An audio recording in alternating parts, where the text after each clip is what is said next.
primeiro terreno que nós compramos em 32 foi em 98. Foi o terreno da Lilian Krause, que é um terreno grande, é 2.400 metros. Mas teve algumas coisas que eu acho que influenciaram esse momento. Eu diria que foi a conclusão do 29, que foi feito na mesma época, meio que concomitante com o prédio o 24 no Chile. Então era o 29 aqui que foi uma construção para um build-to-suit para o JP Morgan e o 24 que era um prédio no Chile, que foi um prédio especulativo, que são dois prédios que muito importantes para a gente chegar no 32. O 29 foi um projeto o primeiro projeto que a gente fez aqui na Faria Lima, que foi um build-to-suit para o JP Morgan, através de um contato nosso lá na SOM. Eles me apresentaram para uma pessoa que seria encarregada pelo Morgan de fazer o prédio deles, que era o David Singleton. Aí o David entrou em contato comigo, e conversamos um pouco, ele disse, olha, você foi recomendado pela SOM e eu queria fazer, estou estudando ou na Faria Lima ou na Paulista, mas eu não tenho terreno, queria ter uma opção de terreno, queria ter uma opção de negócio. Nós fizemos um estudo para eles, um estudo bem completo, de opções na Faria Lima e na Paulista. Ele queria mais na Paulista. E nossa conclusão, me lembro que foi, esquece a Paulista, faz na Faria Lima. E fizemos isso, e logo depois ele gostou, alguns meses depois assinamos um contrato e saiu o 29.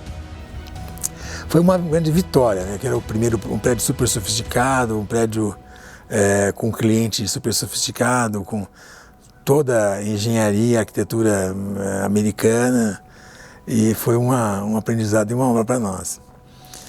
Concomitantemente a esse prédio, nós estávamos fazendo no Chile o 24, que foi uma experiência super interessante, porque nós fomos ao Chile a convite do Brian Bolson, que era o chefe da Mackenzie Hill no Brasil. O Brian dizia, olha, aqui o Chile está carente de incorporadores e tal, vocês podiam ver, e tem aqui fundos de investimento que poderiam fazer para vocês o negócio. Esses dois prédios aqui em São Paulo eram uma espécie de build-to-suit, apesar de não era 100% build-to-suit, ele era parcialmente build-to-suit. No Chile era totalmente especulativo, mas nós conseguimos financiar 100% junto com o nosso sócio lá no Chile, que era o Lazamé, que era meio a meio. Quando a gente foi fazer o 32, a gente vinha embalado com essa experiência, com tanto o financiamento lá no Chile quanto o sucesso aqui de São Paulo do 29. Isso foi em 95, 96, 98, que o Brasil ia explodir, nós íamos navegar uma onda de um sucesso muito grande. E nós tínhamos na época um plano mirabolante de comprar vários terrenos na Faria Lima. Era tudo montagens de terrenos individuais, de pequenas propriedades. Era uma posição altamente exposta, onde a gente comprava 1, 2 terrenos, faltava 10 e não tinha nada, mas a gente queria fazer porque queria e achava que a Faria Lima ia ser um sucesso.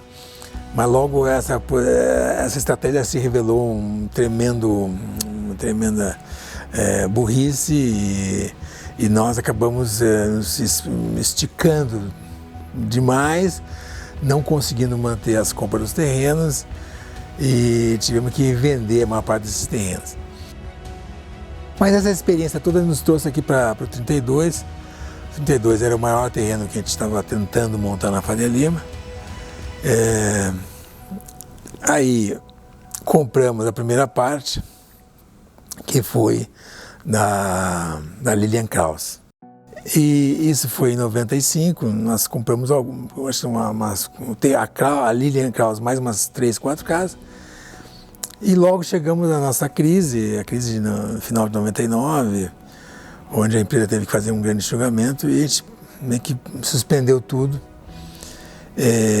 sem ter um terreno completo, um terreno parcial.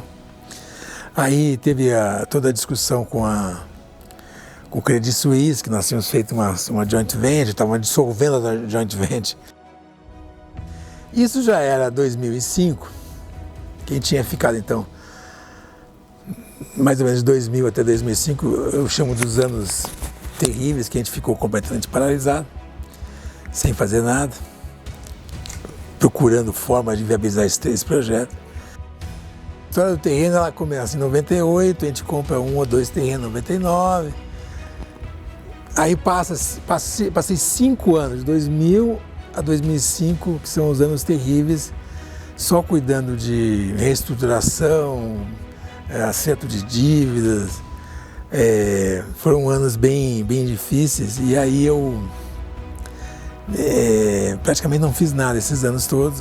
Na verdade, nós acabamos construindo o 31, mas foi uma obra que o 31 eu nem me envolvi muito, porque realmente era o Machado que estava fazendo a obra. Nós fizemos um projeto com o Skidmore de novo, ficou bom, mas eu fiquei meio afastado, porque estava tão enrolado com essas coisas que não cuidava. E aí foi até 2005 quando a gente finalmente conseguiu esses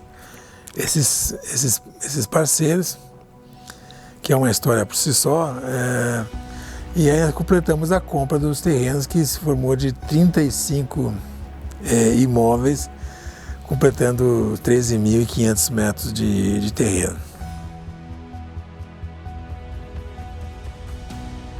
Não era você ter uma escritura, você vai lá e compra um imóvel. Um imóvel que está à venda realmente na imobiliária é simples. Você vai lá, vê o preço, negocia e compra. Não, você precisava entender a necessidade de cada um.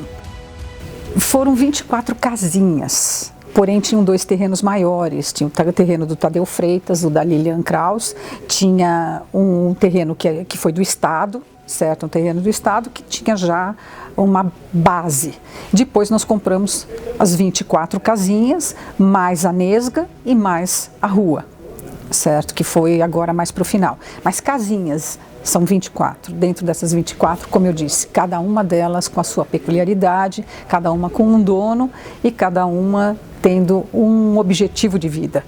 Então, o que a gente sempre buscou foi atender da melhor forma o sonho de cada um, para que a gente pudesse realizar o nosso sonho, que era o Birman 32. A maioria dos empreendimentos, quando a prefeitura diz que não pode, o pessoal se adequa, muda. A gente não. A gente enfrentou, a gente tinha uma interpretação que o que a gente queria era possível. Na verdade, nossa leitura era essa e a gente batalhou. E eu acredito que, assim, se a gente for fazer um pouco dos balanços das vitórias e derrotas, a gente está em 9-1. Em 9-1. Então, a gente ganhou a maioria das batalhas. Então, isso foi um dos grandes dificultadores, né? Então, foi realmente essa questão de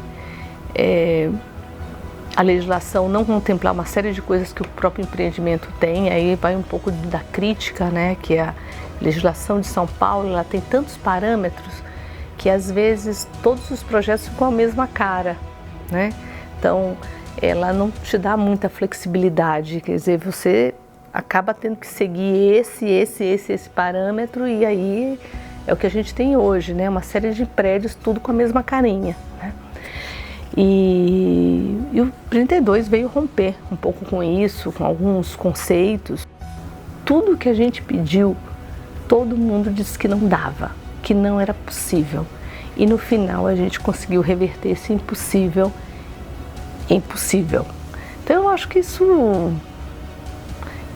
é o grande mérito, acho que do próprio empreendimento.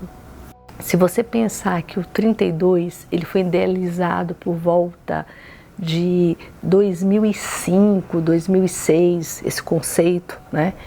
Que inicialmente era muito engraçado, que não tinha o conceito do teatro, né? A ideia era que fosse uma praça, aí depois, não, mas a gente precisa fazer um espaço coberto, aí imaginou uma área coberta, aí dentro de área coberta, de repente fazer um espaço multiuso. e por fim chegou no teatro que nós temos hoje. Mas, assim, imaginando, pegando esse conceito em 2005, né, não se podia imaginar um empreendimento desse tamanho, desse vulto, aberto, assim, aberto, assim, com toda essa fruição, com todo esse acesso de pedestre, assim, um prédio assim, totalmente aberto, diferente do que a gente vê hoje, assim, uma série de empreendimentos todos murados, todos cercados, todos com aquele aspecto não chegue perto, né? Na verdade não, o 32 é um empreendimento que convida o pedestre, convida as pessoas a entrarem no empreendimento. E aí, fazendo um paralelo, né, assim, em 2016, né, 2014, nós temos aí um novo plano diretor que trouxe justamente esses conceitos da fruição, né? Em alguns casos, até obrigando que o empreendimento realmente seja aberto. Ou seja, o 32 já estava na vanguarda. Claro que ele foi aprovado depois por conta realmente da burocracia, por conta das dificuldades da prefeitura, mas assim, por conta das dificuldades com relação à compra da rua, mas o B32 já trazia conceitos muito de vanguarda nessa questão de urbanismo. E assim, eu tenho certeza que depois do 32, eu acho que muitos prédios vão rever seus conceitos com relação à questão da segurança, com relação dessa questão do pedestre não chegue perto, sabe? Imagina, o 32 ele tem um banheiro público. É uma coisa tão pequena, mas se você pensar que não existe nenhum empreendimento que tenha banheiro público, né? Sabe, um espaço, quer dizer, um empreendimento de alto padrão tecnológico, que você vai imaginar que vem grandes empresas multinacionais, né? E que você pode imaginar que não, esse locatário ele vai querer estar num lugar completamente seguro, sabe assim? Mas eu acho que nesse ponto 32 vai quebrar os paradigmas no sentido de que quanto mais gente, mais seguro, né? Quanto mais você tiver circulação de gente, mais seguro é o empreendimento. Então eu acho que nesse ponto, porque acho que vai ter muita gente que vai falar de todos os diferenciais tecnológicos, né, do empreendimento, que na verdade o empreendimento com relação a essa parte técnica, eu acho que ele vai demorar muitos anos para o empreendimento conseguir chegar na excelência que é o 32. Mas eu acho que nessa questão humana, urbanística, eu acho que o 32, sem dúvida nenhuma, todos os empreendimentos vai ter o antes e depois do 32. Acho que o grande desafio inicial foi fazer essa transição de coordenar para desenvolver o projeto, né, que eu já tinha visto trabalhando em escritório de arquitetura, que é escritório de arquitetura está lá fazendo só o projeto de arquitetura. Aqui nós estamos fazendo a coordenação de todos os projetos, mais de 30 disciplinas, temas diferentes, e desenvolvendo, revisando, detalhando um projeto arquitetônico de um edifício desse porte. Sempre acreditamos que, né, aquilo que tinha sido pensado e planejado, se bem gerido, sairia do jeito que precisava sair, do jeito que tinha sido idealizado pelo Rafael. Acho que não houve assim, puxa, não vai rolar, né? Acho que sempre acreditamos que ia dar certo. Determinados assuntos, né, imaginávamos que daria menos trabalho, deu mais, outros que a gente achava que daria mais trabalho, deram menos. As ideias do Rafael, elas sempre motivam, né, você a ir atrás de uma solução. Num primeiro momento, às vezes elas parecem, né, mirabolantes, é uma coisa que não vai funcionar, que não vai dar certo, mas na hora que você começa a trabalhar naquela ideia, você busca uma solução, aí a solução vem, né? Se você de cara fala assim, não vai dar certo, não vai dar certo mesmo, né? Então, assim, acho que grande parte dos desejos ou das ideias que ele quis, a gente conseguiu implantar e fazer virar verdade, e hoje a maioria delas já estão prontas. Esse processo de envolvimento do dono, né, de querer saber de tudo que está acontecendo, de querer discutir tudo que está acontecendo. É um processo que geralmente não é dessa maneira, né? Geralmente, pelo menos dos processos que eu já participei, né, o dono contrata os projetistas, contrata alguém para fazer a coordenação, uma gerenciadora, contrata a construtora e, ó, eu quero saber do cronograma, quando é que fica pronto, porque eu preciso alugar, eu preciso vender, né? E aqui não, o processo ele foi rico porque cada detalhe ele foi discutido, ele foi pensado. E o mais interessante é, agora que a obra está praticamente, né, que a obra está pronta,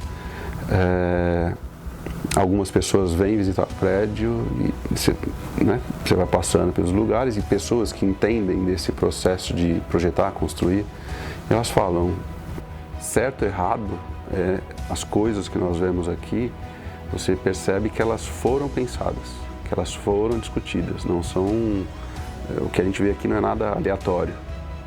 E não é nada que foi assim, alguém chegou e falou, vamos fazer assim, ponto. Não, você vê que tem discussão, tem processo de discussão para o resultado que a gente está vendo aqui.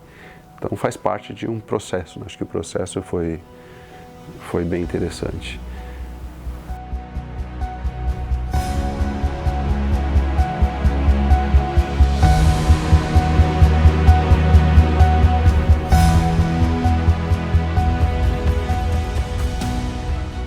A gente sempre fala do que acontece lá fora, em termos de engenharia, em termos de construção, em termos de projeto, que lá fora as pessoas, né, os escritórios, os processos, eles demoram muito mais tempo no projeto, no planejamento, para fazer a obra em muito menos tempo. E aqui a gente fala disso, né? Gostaria de fazer isso e às vezes quando você tem esse processo, o projeto feito, tudo feito, você continua no mesmo processo que a pessoa está acostumada a fazer, de olhar o projeto na hora que vai fazer, de dar uma proposta sem ter olhado o projeto, às vezes você detalha uma série de coisas e daí o fornecedor nem abre os desenhos para ver, para fazer o orçamento, para usar aquela informação para executar, né? Isso acho que faz parte da nossa cultura que eu acredito que precisa mudar, né? Para construção civil evoluir, ela precisa acreditar, ela precisa dar valor no projeto. Tá certo que muitos projetos não são desenvolvidos na profundidade que a gente desenvolveu aqui no B32. Muitos clientes não dão o valor que, por exemplo, o Rafael dá no desenvolvimento do projeto, nas discussões de projeto. Então, vira um círculo vicioso. O projetista fala, o cliente não dá valor, o cliente paga pouco. Então, eu também não vou entregar tudo. E daí a construtora, sabendo que o projeto não é completo, ela usa isso para gerar adicional depois, ela não está interessada em apontar os problemas que determinado projeto tem.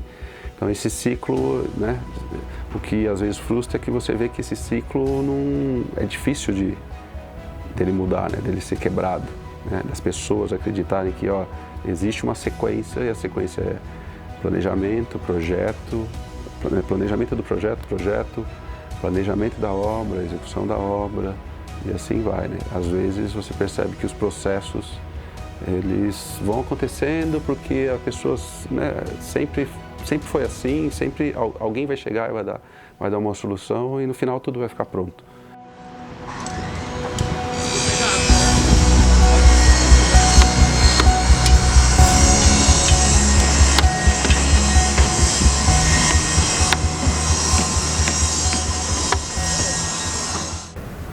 Único, eu falo que é único porque assim,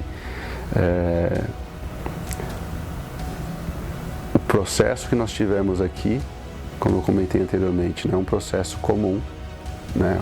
Essa participação, esse questionamento, esse envolvimento do dono,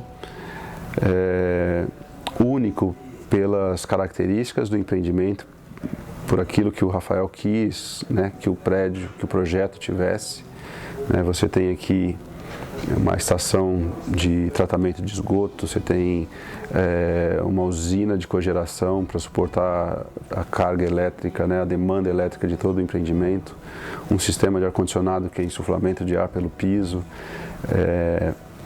um teatro que tem um sistema que é único na América, vai ser o primeiro na América do Sul, né, que é o sistema da gala, de rotação das poltronas. Então eu falo que é único porque ele tem uma série de coisas, né, uma série de especificações técnicas, de processo que você não vê em qualquer empreendimento e que só projetos que são feitos para serem únicos, né, tem esse tipo de apelo, né? Normalmente o cliente que quer um revestimento de granito numa praça, ele vai querer o revestimento de granito, né, o bonito, mas o barato, 2 centímetros de espessura tá bom, e depois o resto da vida você tem problema com manutenção. Então, nós temos um granito que tem 6 centímetros de espessura. Não é único, porque a gente trabalhou para viabilizar o granito de 6 centímetros de espessura. Ele é único porque nós trabalhamos para viabilizar uma usina de cogeração que suporta o edifício inteiro. Porque tudo isso custa, né? Não custa pouco, e no empreendimento, né, convencional, o que vale tem que ser bonito, mas tem que ser barato.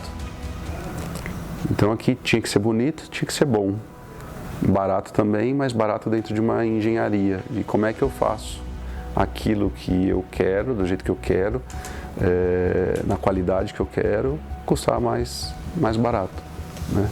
Eu acho que ele é único por conta de todos esses requisitos, né? Tanto técnicos, estéticos, processo. Acho que essa palavra é o que define.